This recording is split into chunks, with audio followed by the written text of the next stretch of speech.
Hello बच्चों, कैसे हो आप सब? आशा करते हैं आप सब अच्छे होंगे। तो बच्चों, हमने भारतीय संविधान की यात्रा को एक-एक पड़ाव पर समझना शुरू किया था। हर अनुच्छेद हमें यह बताता है कि हमारा देश कैसे चलता है, कैसे न्याय, अधिकार और जिम्मेदारियां एक दूसरे से जुड़ी हैं। आज हम अपनी इस यात्रा को 261 से लेकर 280 तक के पड़ाव तक जाएंगे। ये अनुच्छेद हमें बताते हैं कि भारत में राज्यों और केंद्र के बीच रिश्ते को कैसे मजबूत किया जाए और आर्थिक मामलों में देश की एकता कैसे सुनिश्चित होती है। तो आइए कक्षा की शुरुआत हम करते हैं, समझते हैं भारत के सहयोग और वित्तीय व्यवस्था के अध्याय से। चलिए शुरू करते हैं। सबसे पहला आर्टिकल देखते हैं, आर्टिकल 261।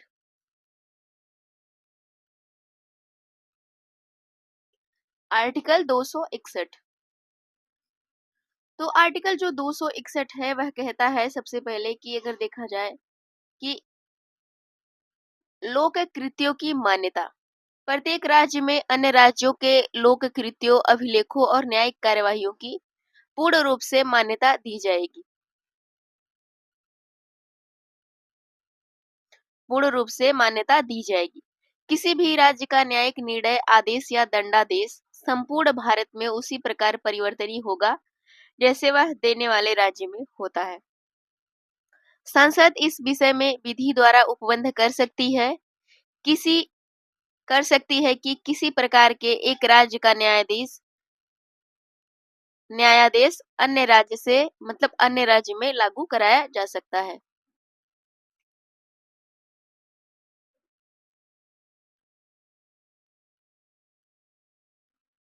आपके सामने है अगला आर्टिकल, अनुच्छेद 262।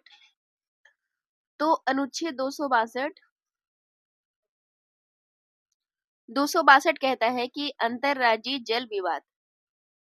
यहाँ पे होता क्या है कि संसद को यह शक्ति है कि वह अंतरराज्यीय नदी घाटियों के जल से संबंधित विवादों का निर्णय करने के लिए प्रावधान कर सकती है। संसद यह भी उपबंध कर सकती है कि इस विषय में किसी न्यायालय का अधिकार क्षेत्र न हो। संसद यह भी उपबंध कर सकती है कि इस विषय क्षेत्र में किसी न्यायालय का अधिकार क्षेत्र न हो, सिर्फ संसद का अधिकार क्षेत्र हो। तो यहाँ पे याद रखिएगा कि अंतरराज्यीय जल विवाद,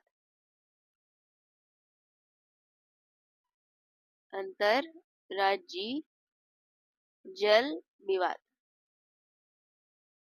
इसकी बात अगर आए तो आपके दिमाग में तुरंत याद आना चाहिए कि अनुच्छेद 262 में अंतरराज्यीय जल विवाद के बारे में बात कही गई है।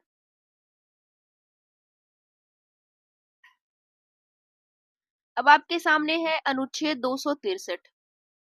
अनुच्छेद 263 क्या कहता है? अंतरराज्यीय परिषद। कई बार पूछा जाता है कि अंतरराज्यीय परिषद जो है वह क्या कहते हैं, कॉन्स्टिट्यूशनल बॉडी है या फिर क्या कहते हैं कि स्टेट्यूटरी बॉडी है। इस तरीके से आप देखिए कि यह एक कॉन्स्टिट्यूशनल बॉडी है, अंतरराज्यीय परिषद जो होती है।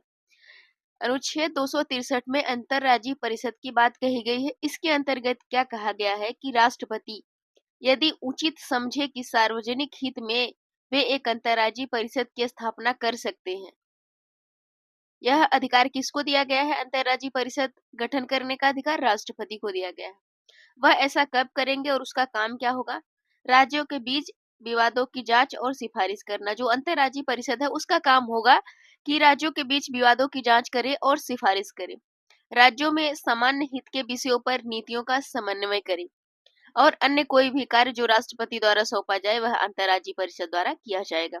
इस तरीके से हम सीधे याद रखेंगे कि अनुच्छेद 263 में अंतरराज्यीय परिषद की बात की गई है। अनुच्छेद 262 में अंतरराज्यीय जल विवाद की बात की गई है। इस तरीके से हम याद रखेंगे ताकि एग्जाम में अगर कोई आर्टिकल 2 3 4 आर्टिकल दे दे सीक्वेंस में, मिलान करना हो या फिर सही गलत का टिक लगाना हो तो हम उसको सही कर सके।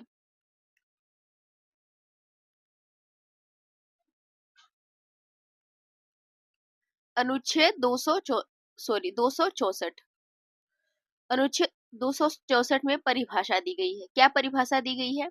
देखिए, इस भाग यानी कि भाग 21 अध्याय सेकंड में भारत से तात्पर्य है उन राज्यों और संघ राज्य क्षेत्रों से जो संविधान के अधीन है तो उनकी परिभाषा दी गई है जितने राज्य और संघ क्षेत्र हैं। भाग 21 के अंतर्गत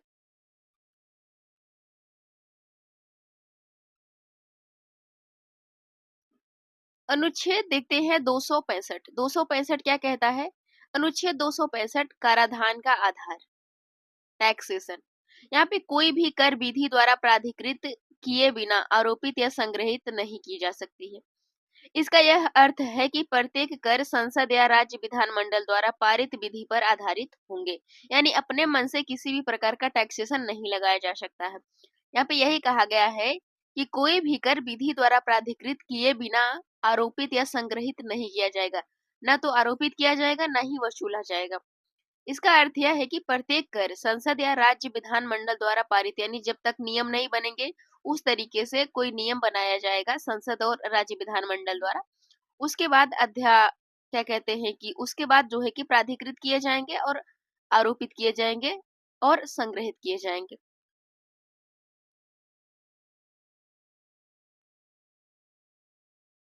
अब देखते हैं अगला आर्टिकल 266। तो अनुच्छेद 266 कहता है कि भारत की संचित निधि और लोक खाते। 266 अगर दिमाग में आए तो आप तुरंत इसको रिकॉल कीजिएगा, भारत की संचित निधि।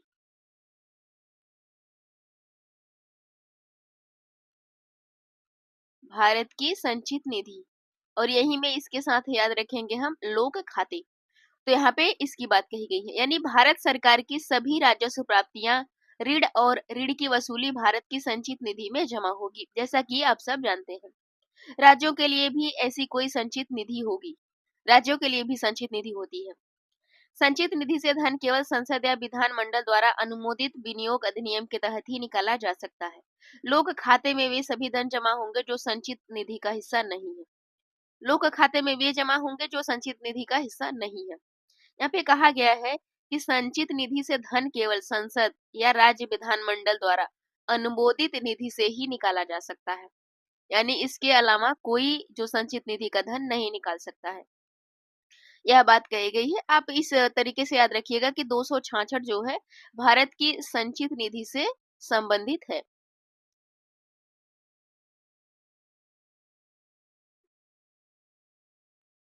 अगला है अनुच्छेद 267। यहाँ पे 267 में आकस्मिक निधि की बात की गई है। 267 संसद भारत की आकस्मिक निधि और राज्य विधानमंडल राज्यों की आकस्मिक निधि स्थापित कर सकते हैं। जो संसद है वह भारत की आकस्मिक निधि और जो राज्य है वह राज्य की आकस्मिक निधि स्थापित कर सकते हैं। यह शक्ति उनको 267 के तहत प्रदान की गई है।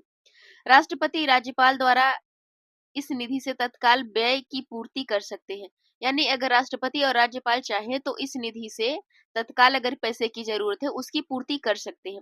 तत्पश्चात इस व्यय को संसद या विधानमंडल की स्वीकृति प्राप्त करना आवश्यक होगा। इसके बाद भी उनकी स्वीकृति लेना बहुत ही जरूरी होता है, चाहे वह संसद हो गई चाहे राज्य विधानमंडल हो गई। अब अगला देखते हैं अनुच्छेद 268। अनुच्छेद 268। अनुच्छेद 268 संघ द्वारा आरोपित किंतु राज्यों द्वारा संग्रहित कर, यानी संघ द्वारा आरोपित किए जाते हैं लेकिन राज्यों द्वारा उसको वसूला जाता है। यह बात कही गई है अनुच्छेद 268 में। ऐसे कुछ कर संघ राज्य द्वारा आरोपित होंगे परंतु उनकी वसूली और उपभोग राज्यों को मिलेगा। उदाहरण के लिए अगर देखा जाए तो जैसे स्टाम्प शुल्क हो गया, चेक पर कर हो गया इत्यादि, जो है कि लगाए तो जाते हैं संघ द्वारा लेकिन वसूले जाते हैं राज्य सरकार द्वारा। यह बात कही गई है 268। तो मोटी मोटा याद रखिएगा कि संघ द्वारा आरोपित किंतु राज्यों द्वारा संग्रहित कर, अनुच्छेद 268। अब देखते हैं अनुच्छेद 269। 269 क्या कहता है?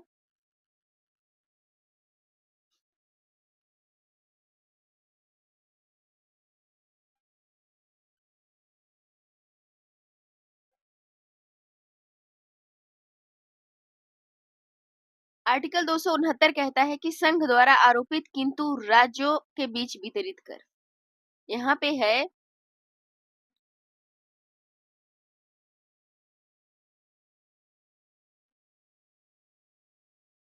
अरे वितरित किए जाएंगे।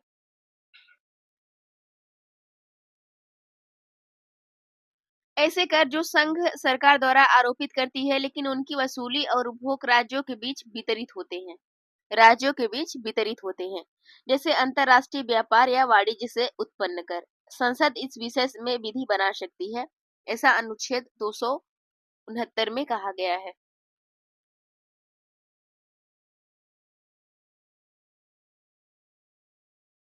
अगला है 270। अनुच्छेद 270।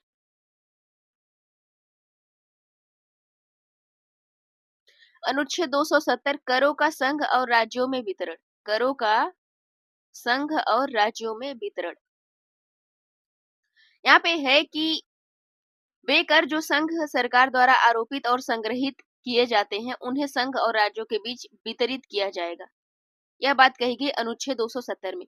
वित्त आयोग इस बंटवारे की सिफारिश करता है। संविधान संशोधन जो 80वां संविधान संशोधन हुआ था, उसके बाद के संशोधनों द्वारा इस व्यवस्था में परिवर्तन किए गए हैं। इस तरीके से अनुच्छेद 270 अगर हम देखें तो सीधे सीधे समझेंगे कि करों का संघ और राज्यों में वितरण। करों का संघ और राज्यों में वितरण। इसका उद्देश्य यह है कि संघ और राज्य दोनों को वित्तीय संसाधन मिले, ताकि विकास और शासन का काम सही तरीके से चले। और किन करों का कितना हिस्सा राज्यों को मिलेगा और किस आधार पर राज्यों में बांटा जाएगा, यह काम वित्त आयोग का होगा, फाइनेंस कमीशन का होगा। उसके बाद जब संविधान का 80वां संविधान संशोधन 2000 में लाया गया, उसके बाद 101वां संविधान संशोधन 2016 में लाया गया, तो इसमें कुछ बदलाव किए गए, जैसे कि सकल कर राजस्व ग्रॉस टैक्स रेवेन्यू में से एक निर्धारित हिस्सा राज्यों को दिया जाता है। जीएसटी लागू होने के बाद भी अनुच्छेद 270 में प्रावधान जोड़े गए, ताकि केंद्र और राज्यों के बीच जीएसटी से होने वाली आय का बंटवारा हो सके। इसी तरीके से अगर आसान भाषा में समझे तो 270 जो है कहता है कि केंद्र द्वारा वसूले गए करों में से एक हिस्सा राज्यों को मिलेगा, ताकि केंद्र और राज्य दोनों को वित्तीय जरूरतें पूरी हो सके। ऐसी बात कही जा सकती है।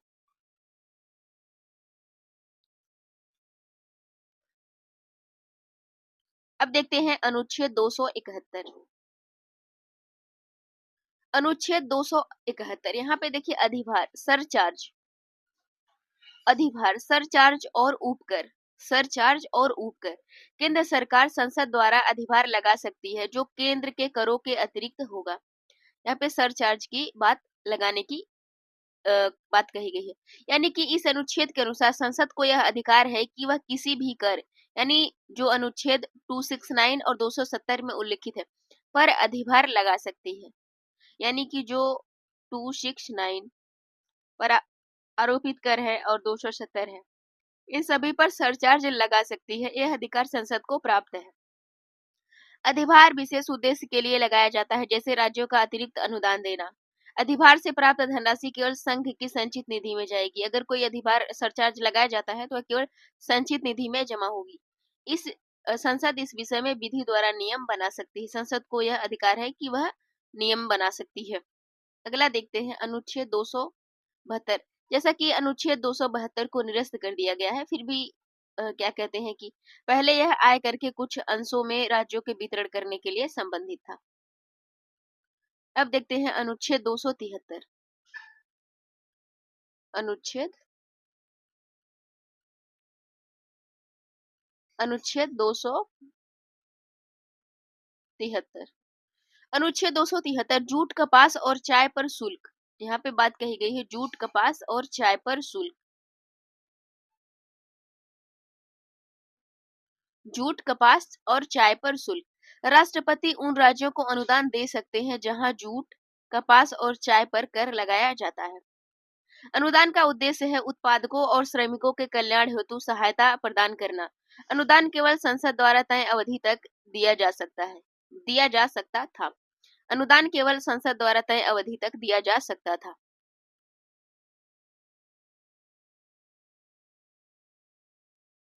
अब देखते हैं अनुच्छेद 274। 274।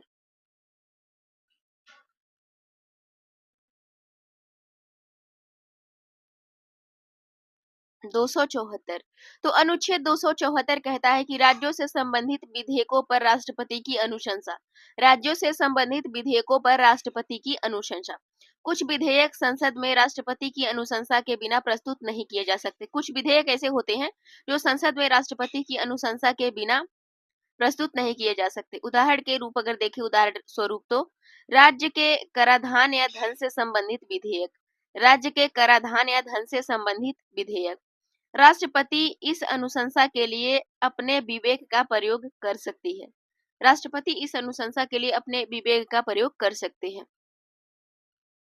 अब देखते हैं अनुच्छेद 275।